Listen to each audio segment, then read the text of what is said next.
ਮੱਟੋ ਨਾ ਆਪਦੇ ਘਰ ਦੀ ਦੀਵਾਰ ਉੱਤੇ ਨਾ ਬਾਂਦਰਾਂ ਵਾਂਗਰ ਚੜ੍ਹ ਕੇ ਬਹਿ ਗਈ। 5 ਕੁ ਸਾਲਾਂ ਦੀ ਸੀ।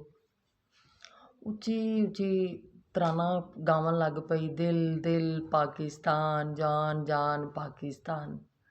ਮਾਂ ਹੁੰਦੀ ਨੇ ਉਹਨੂੰ ਬਥੇਰੀ ਵਾਰੀ ਆਖਿਆ, ਪੁੱਤਰ ਥੱਲੇ ਲੈ ਆ, ਸਾਹਮਣਿਆਂ ਦਾ ਹਮਸਾਇਆਂ ਦਾ ਬਾਬਾ ਮਰ ਗਿਆ, ਅੱਬਾ ਤੇਰਾ ਸਾਹਮਣੇ ਬੈਠਾ ਹੈ, ਉੱਥੇ ਹੋਰ ਵੀ ਬੰਦੇ ਬੈਠੇ ਨੇ, ਜੇ ਉਹਨੇ ਤੈਨੂੰ ਵੇਖ ਲਿਆ ਨਾ ਤੇ ਚੰਗਾ ਨਹੀਂ ਹੋਣਾ।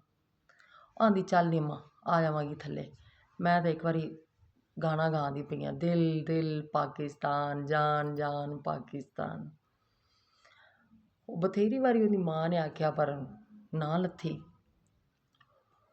ਉਹਨੂੰ ਉਸ ਵੇਲੇ ਪਤਾ ਲੱਗਾ ਜਿਸਲੇ ਅੱਬੇ ਨੇ ਉਹਨੂੰ ਬਾਂਹ ਤੋਂ ਛਿੱਕ ਤੇ ਥੱਲੇ ਸੱਟਿਆ ਤੇ ਮੁੜ ਆਣ ਲਿੱਤਰ ਲਾ ਕੇ ਲੱਗਾ ਵਜਾਵਣ।